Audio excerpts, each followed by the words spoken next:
Hello everyone, I am Tacit, and today I'm going to be going over the Gems of War event objectives for the Historic Materials event, in which the Melek Tauss is added to the game. So, of course, we are at the beginning of the month, and with that, we have the whole new event calendar. So before we get into all the teams and everything else, let's go and briefly go over this. So, of course, we have the event calendar for the entirety of December.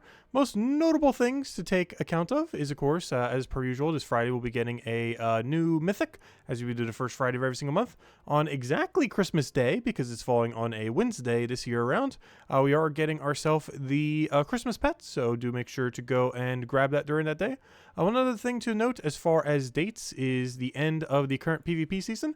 You have basically until the end of the 22nd in order to get in all of your rewards. So if you want to go and finish out the entirety of the pass, get all the free rewards or anything else that you want to do for the PvP score, make sure to do so before the 23rd, as that will be the cutoff date for when the next PvP season ends up starting. Beyond that, we also have the Christmas holiday event starting on the 19th and lasting for those 2 weeks. So also make sure to be able to get in on that. And it does start on Monday this time. Of course, last time around it did start on a bit of a weird time. It started on a Friday for once when they did the Halloween event. But this one is starting at a normal, basically Monday to 2 weeks ago Monday kind of situation, as it normally does. So do be wary of that, as it is a little bit different than how the Halloween one was. Or I should say the Halloween one was a little bit different than how most of them are, as this is actually the normal way that they tend to be. So they're back to normal if nothing else. And beyond that, yeah, everything else mentioned there. Nothing really too noteworthy beyond that. Just a few extra things here and there, as well as the Winter Imp, of course, being back into drop table as of this month, as it is now within season for this month and next month, which is actually one of the more relevant ones. I think it actually says it right over here. Out of all the 6 imps, it is actually the strongest of them. Not really too meta in the current state of the game, but still some niche situations where you might end up bringing it out, as it does do true damage compared to all the other imps that do physical damage, making the amount of magic gain that he ends up getting just being a little bit better than the other ones. But anyways, with that out of the way, let's go into all of the teams, and then we'll go into all of the other things that we have going on this week. So, of course, let's start all the way from the top with the World Event. As far as the World Event is concerned, it is restricted specifically to that of Mystics. With that being said, we end up going with a Queen Titania team here. Fairy Fire, a huge amount of damage off of its high potential for extra turn, and you can keep spamming that. Has a really good ratio based on all reds on your team. You could end up using the Wand of Stars in order to get your mana accumulation, Soothsayer to kind of get things rolling. Gives a small amount of magic. However, the main thing that you want it for is the Stone Link into its Empowered. You can actually use this inversely as well. While we're using Mars as a mana accumulator here, you can use it on a lower rarity team as a meat shield. So if you don't cast his ability, he will automatically have full mana, meaning he's a brown link with full mana that's acting as a meat shield, and that allows you to basically go straight into your hero. It's like he's not even here because he has full mana. So as long as you don't cast him, you'll be able to then go and have your extra brown link, have him be the meat shield, so when he does inevitably die, you'll be able to go get a Mystic Summon in front of him. If you don't have this weapon, just go with any explodey weapon. However, the Mystic one does work best, but use whatever resummon weapon that you have that does mass mana accumulation. There are a billion of them in the game, but if you happen to have the Mystic one from Bright Forest from in the past, do use that. However, if you don't have this weapon, you will not be able to get it during this current event week, so do be mindful of that. But any explodey weapon with the resummon should be perfectly fine. That one is just slightly better since your whole team is Mystic and will gain additional benefits. And of course, while we are using double legend here, we are using a double faction legend. You can always get these just from throwing Chaos Shards at the deep hive. If you currently don't have enough or don't have it currently, you can end up getting it on the Tuesday event from the faction. Use those shards on the deep hive, and you should have enough to get your double Beatrix. And of course, this thing has cleanse and has a very high amount of true damage, which will be your main damage source. Also creating a bunch of green and brown, which of course feeds straight into your resummon, which will help keep you from surviving, or help you to survive by constantly having resummon and keep getting additional meat shields. Beyond that, as far as the faction event, we have ourselves a green-brown restriction, I believe it was, for the here's for the name, Dark Rift. Just looking at these, I was like, oh yeah, Dark Rift. Don't even need to click on it and see, just to say it does. Yep, Dark Rift. Anyways, for the Dark Rift faction of Green-Brown, we have ourselves a pretty standard Rowan team. We are doubling up on Rowan here, but of course, if you have a better damage source, you can end up opting out for that. Rowan's just nice and accessible. As far as the other team, Double Truffle. So we can do Forest Troll into Double Truffle. It is one of the few true infinite loops in that once you get it going, it never stops as long as you're not frozen. You have Forest Troll for the doubling of the green +3. You then have the King Gob Truffle, which will create, of course, do all your damage, but will also end up creating a mix of green and brown brown feeding back into your forest troll so you can keep doubling the green, and of course the green going back into itself while also being able to be doubled by the forest troll. And leprechauns are kind of just here to get things rolling. However, you can opt for hero instead. However, it does give you a little bit of a slower start, but of course if you want to get any hero for the 2 weeks P per battle, you can end up opting that out as well. You can also put this spell or some kind of other mechanic to help Truffle, as he does suffer a little bit against submerged teams. So if you do want to opt out for hero there, you can, instead of having to scold them down in those rare circumstances where they do have those mass submerged traits. So as far as the Purification team, you actually don't cast the legend at all. He's simply here to tank. He has 25% reduction while having 6 heal every single turn. His ability is pretty bad, so he's literally just there to sit there, kind of like the Soothsayer in that one other fight. You're not actually casting him. He's simply just sitting there, just tanking everything. Plague Rat will be your main mana accumulator, just explodes all the browns on the board, and also has Impervious.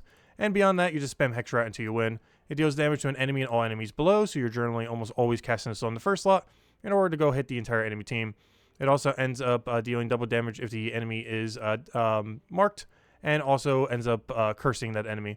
So you just tend to do this on first slot over and over again until you chip down the entire team. It's basically like a full AoE, just in a slightly different way as far as how his ability works.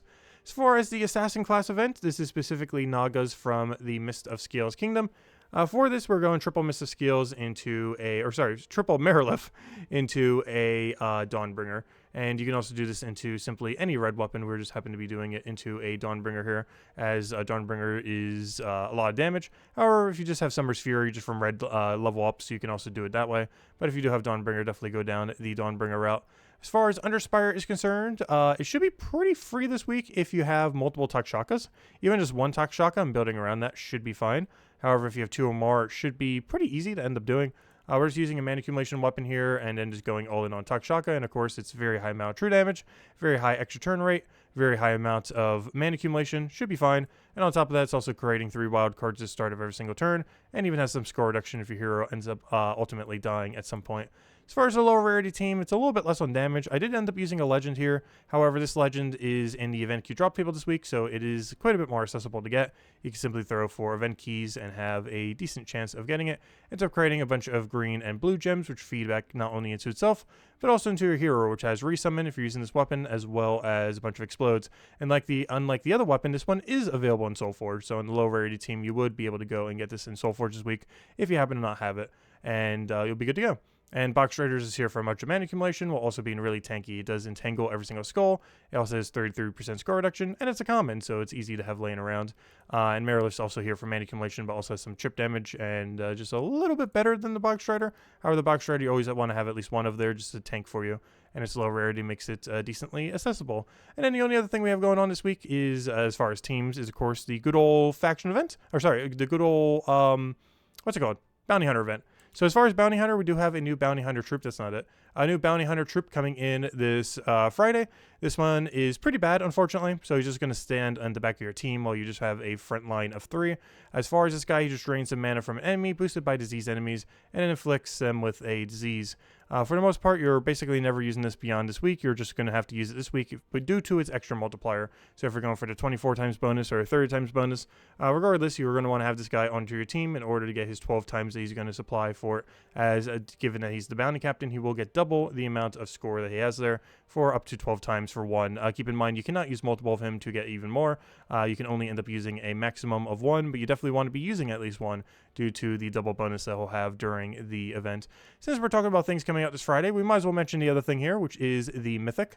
So this Mythic is coming out this Friday in the Glory Gem Guild and VIP chest drop table, and be available all the way until the following Thursday reset, or all the way until the next Friday reset, all the way until the end of next Thursday. But he'll be around for a week starting this Friday.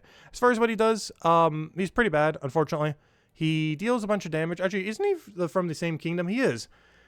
Stormheim had a really big issue with its other Mythic too, where it's trying to do a bunch of true damage and trying to be a one-shot troop, but doesn't do it properly.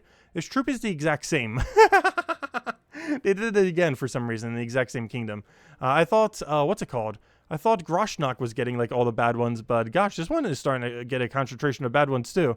So as far as what he does, he deals magic times 2 plus 4 damage to an enemy, And there's then a 20% chance to kill them, boosted by frozen and bleeding enemies at a 5 times boost ratio. Given that this double stacks, this means you can get up to 10% per enemy, up to 40% total, up to 60% counting his 20% that he already has. Basically, in perfect circumstance, he will have a 60% chance to instant kill the enemy.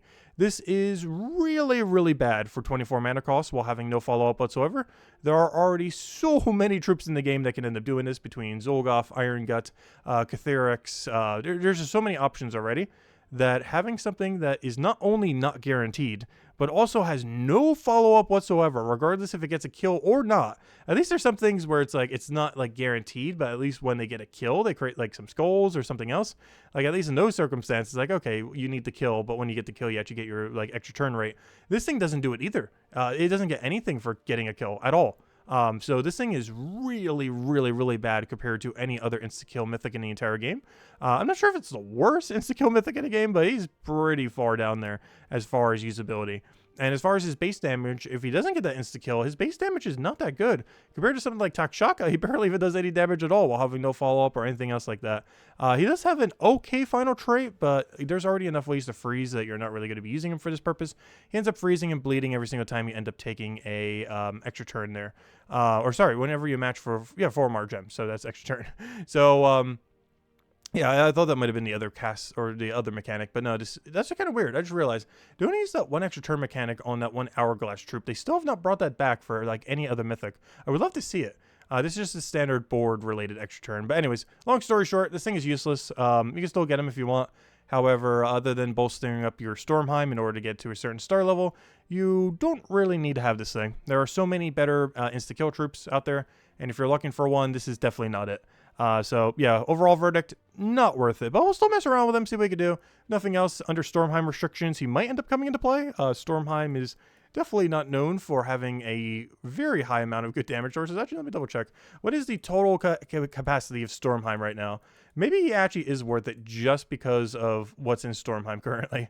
Let's see. Let's do this real quick. Is he okay in Stormheim? No. He's competing with a Cosmic Dragon. He's competing with Mistralis. And honestly, even Giant Sentinel is kind of decent.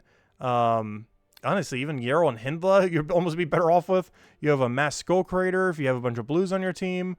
Yeah, he's not worth it. There's just so much competition. You have this weird Reflect thingy, which, or not Reflecting, this is the Doomskull one. Actually, that one's the one that basically self-destructs itself. That one's really funny. Even this thing that's really bad is almost better than him, to be honest. But, yeah, he has the same issue that Jotnar has, where it's trying to be like an insta-kill troop, but doesn't do enough. And at least this guy has barrier, like an okay barrier option. But yeah, he is, honestly, almost the worst mythic in this place. Onyx Giant's kind of like that, though, due to how his final trait works, where he basically just feeds the enemy free skull damage. But, yeah, he's not good. In the insta-kill category, he's among, like, the lowest, like, 10%, maybe even the lowest 5%. I'm not sure how many insta-kill options are, but definitely the lowest few. So overall, final verdict on the Mythic this Friday, probably not worth it. Anyways, as far as Soulforge is concerned, we have a couple things that are interesting.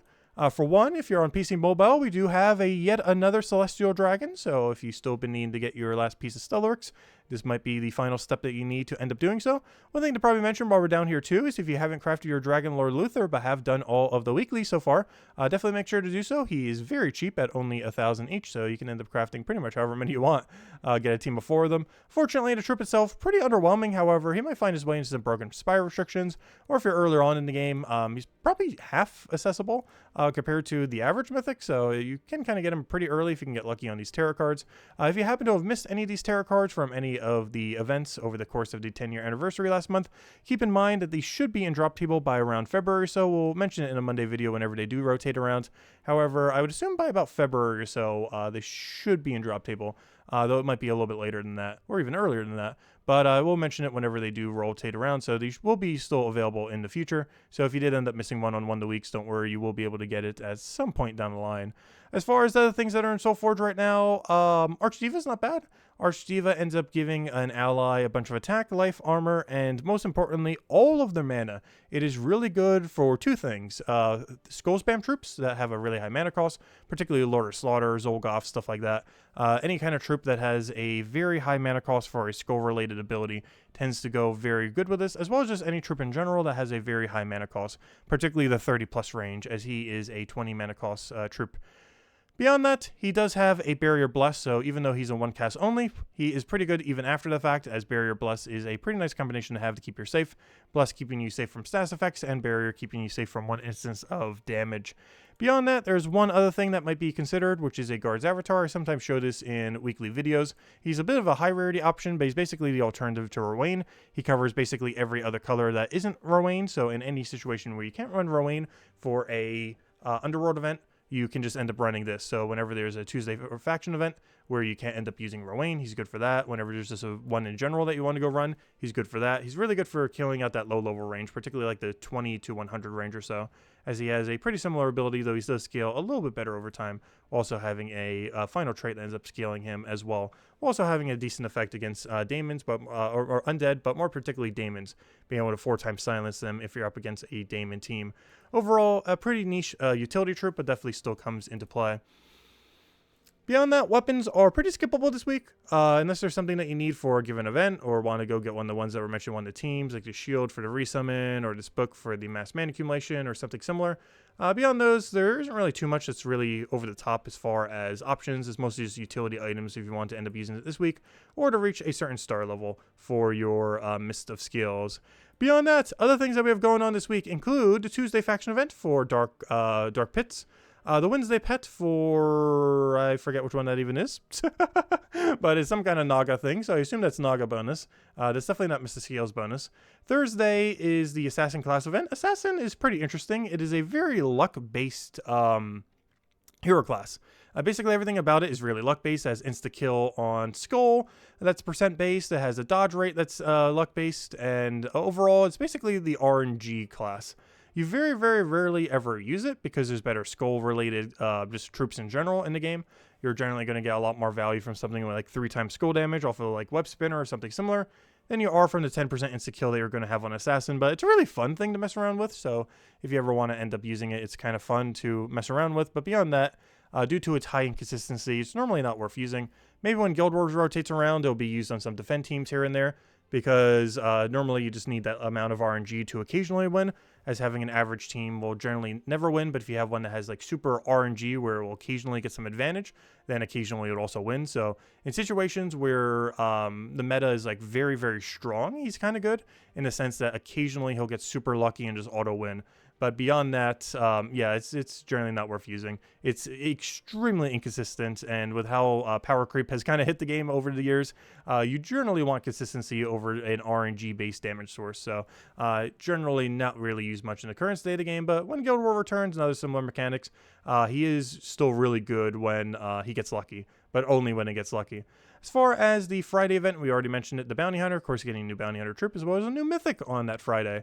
Beyond that, oh yeah, we also mentioned this earlier, but Christmas event 2 weeks from now, and will be lasting for 2 weeks. So it starts in 2 weeks, and then 2 weeks from now, it will last for 2 weeks. So, of course, we'll be able to get the Christmas dragon, the Christmas pet to go with it, and all the normal stuff that holiday events tend to bring these time of year.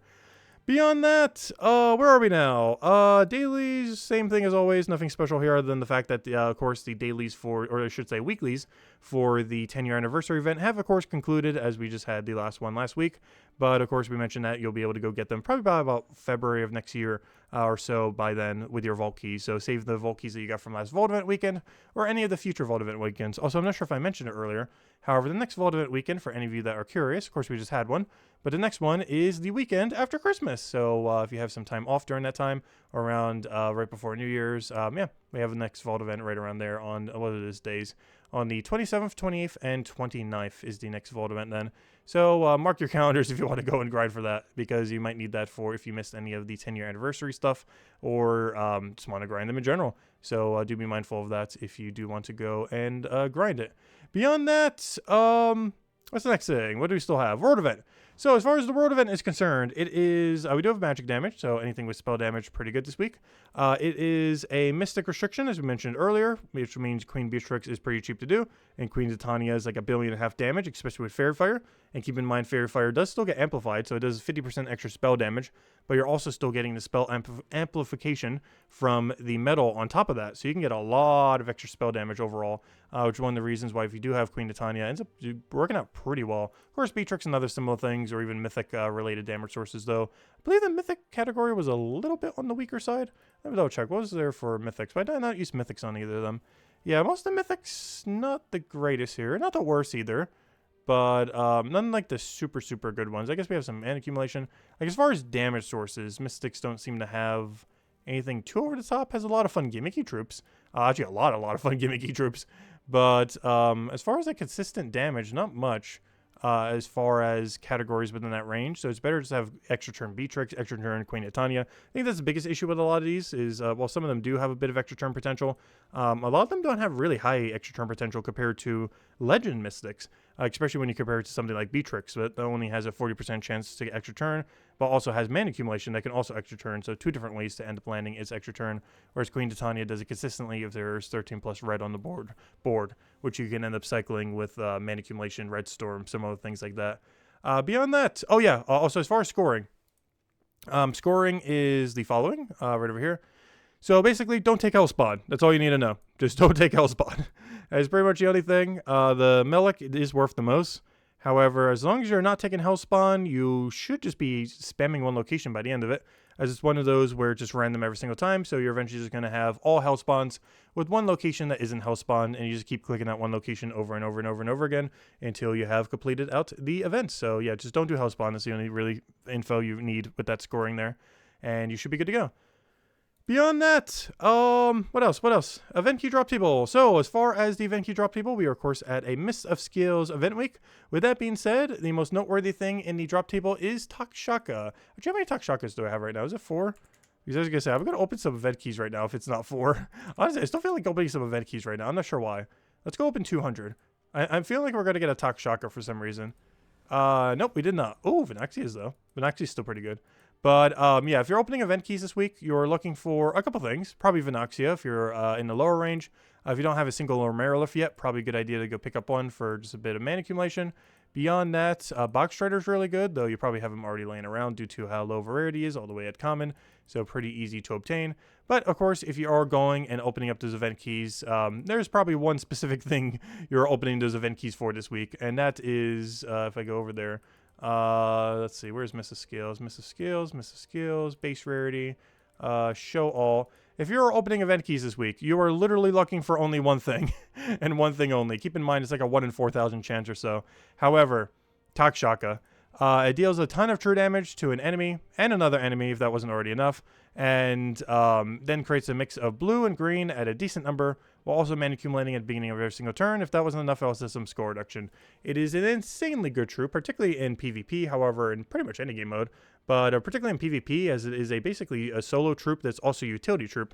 Not only is it a utility troop for mana accumulation, and mana accumulation both off its ability and on its trait, but it also can stand alone. If your entire team dies and is the only thing left, it can solo an entire team with enough luck. So, because it feeds mana not only into itself, but also into any green or blue onto your team, particularly green, since the blue ideally wants to go back into itself. Overall, it is very strong, and pretty much the only reason you're opening event keys unless you are in early game trying to get your Venaxia or Marilith or something similar. But beyond that, yeah, if you're going for like the 1 in 4,000-ish Takshaka, and that is about it. Is it worth opening that many event keys to try for? Probably not. Just save your diamonds to get double of it in the future. Of course, you probably want to prioritize some other diamonds first, like double Ironhawk and such, to be able to farm Vault event weekends. But I would say in the current state of the game, it is on pretty high priority for the double. If I had to choose between double Pharaoh or double Takshaka, I would definitely go double Takshaka. Even though double Pharaoh is really good for better mana accumulation, it just is a lot safer running Takshaka, especially in the future, as it probably is a little bit more future-proof than something that's purely mana accumulation. Like something like this does win quicker than if we had like Takshakas there instead, like double Takshaka Leprechaun or something similar or anything along those lines. This does technically win a little bit quicker. However, it is also a lot riskier because if our Stellarex ends up dying, even if we put it back a little bit, it's still a lot more of a liability compared to Takshaka, that if you're like half your team dies and it's the only thing left, this thing will still win. You cannot win off of just a Pharaoh Khafru, but you can win, or you technically can, but it's less likely. But you can just solo an entire team off of Takshaka getting lucky enough. So in PvP-like situations and situations where you're more likely to die, it is one of the best utility troops in the entire game. As even if your whole team dies and you're left with just your utility troop, it will win, or it can win. Whereas, you know, if you're just left with like an Essentia or a Leprechaun or a Pharaoh Khafre, while they can win, it is a lot less likely compared to a Takshaka, that is for sure. So it's just a utility troop that can stand alone. So it's really, really good both for damage and for utility. So yeah, really great to have, though keep in mind, absurdly rare in event you drop people if you are going to go for it this week, and probably better to wait to buy 1 or 2, ideally 2 of them with diamonds directly whenever it rotates in Soulforge. But yeah, definitely on the upper end of priority as far as diamonds are concerned, but not the absolute highest. Definitely get double Ironhawk first, as I would say that is definitely better priority for Vault Event weekends like we just had, for example. Anyways, beyond that, what are we forgetting? Anything? I guess probably the troop this week. I believe it was pretty bad, though. I actually forget. Let's see. So, what's your troop? It deals a bunch of scatter damage boosted by... Oh, that's why I forgot. It's so bad. Anyways, it deals a bunch of scatter damage boosted by allied and enemy daemons and Nagas. This is not worth it, even if every single enemy was a Daemon Naga somehow, which almost none exists, other than this guy, maybe like one other. But, yeah, it's just not enough damage. There's better scatter damage out there. Obviously, Rowan, Beatrix, Tesla, anything, honestly. It's pretty far down there as far as priorities are concerned. But hey, if you want to stock up on brown, green arcanes, best time to do so.